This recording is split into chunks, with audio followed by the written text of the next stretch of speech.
আরে বাড়িতে বসে বসে কি করছিস? এই তো বাড়িতে বসে বসে মহাকাব্য লিখছি। রবীন্দ্রনাথ কি তোর মতো ওরকম চেয়ারে বসে বসে কি গীতাঞ্জলি লিখেছিল নাকি রে? বসে বসে তার সঙ্গে কলমটাকেও চালিয়েছিল।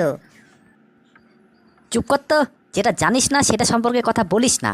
রবীন্দ্রনাথের কলম দেখি রাতারাতি এরকম একটা মহাকাব্য বেরিয়ে গেল। না না, কলম দিয়ে মহাকাব্য বেরোবে কেন? কলম দিয়ে তো কালি বেরোবে। হ্যাঁ, আগে ভাবনা চিন্তা করেছিল, তারপরে মহাকাব্যটাকে বেরিয়েছিল। হ্যাঁ, এই তো পথে এসো চাঁদ। পথে না এসে খাল বিল জঙ্গল দিয়ে যাচ্ছিল এতক্ষণ।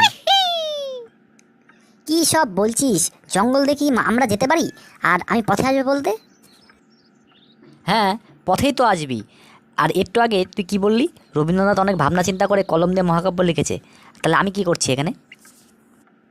তুই তাই করছিস? তা না, কচু করছিস? তুই কিছুই করছিস না। আমি তো দেখছি তুই চুপচাপ বসে আছিস। আরে গরু, তুই আমাকে বুঝতে পারছিস না। আমিও রবীন্দ্রনাথের মতো ভাবছি, ভাবনা থেকেই তো মহাকাব্য বের হবে নাকি? তুই এভাবে বসে থাকলে তোর থেকে কোনো মহাকাব্য বেরোবে না। বের হবে গুল মারার মন্ত্র। তুই একটা গুল মারার মাস্টার, বুঝতে পেরেছিস? হ্যাঁ হ্যাঁ হ্যাঁ, গুলমারাই তো মহাকাব্যের অংশ। হ্যাঁ, কি বলি? গুলমারা? কি বলতে যাচ্ছিস তুই? আমি গুলবাজ? আমি কি গুলমারি? হ্যাঁ, তুই এসব কথা আমাকে কেন বললি? আরে আরে না না, আমি তোকে এইভাবে বলতে চাইনি। এইসব বলতে আমি চাচ্ছি না তোকে, আমি তোকে এসব বলিনি আমি। তুই কি বলতে চাইছিস আর না চাইছিস আমি সেটা ভালো মতোই বুঝতে পেরেছি। তোকে আমার ভালো বন্ধু ভাবতাম। শেষ পর্যন্ত তুই দেখি আমার পেছনে কাটিয়ে দিতে ছাড়লি না। আমি ভাবতাম যে একমাত্র তুই আমার ট্যালেন্টটাকে বুঝবি। এখন দেখছি তুই আমার শিল্পী সত্তার কোনো কদরই করিস না। যে আমার শিল্পী সত্তার গুরুত্ব দেয় না, আমি সেই বন্ধুত্বকে বন্ধু বলে মনেই করি না। তুই আমার এক্ষুনি আমার বাড়ি থেকে বের হ, এক্ষুনি বের হ বাড়ি থেকে। ভারী জ্বালায় পড়লাম তো।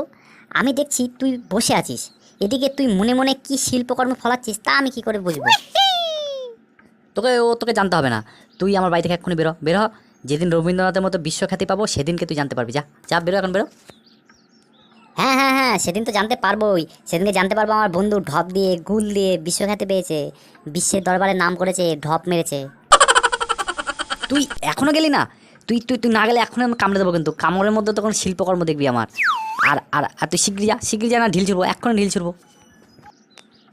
হ্যাঁ, যাচ্ছি যাচ্ছি যাচ্ছি, আর কোনোদিনও তোর বাড়িতে আসবো না, এই গেলাম। ভিডিওগুলো ভালো লাগলে লাইক করুন, কমেন্ট করুন। আর এই টাইপের মজার ভিডিও পেতে গেলে আমাদের চ্যানেলটিকে সাবস্ক্রাইব করুন এবং বেল আইকনটি প্রেস করে আমাদের সাথে থাকুন।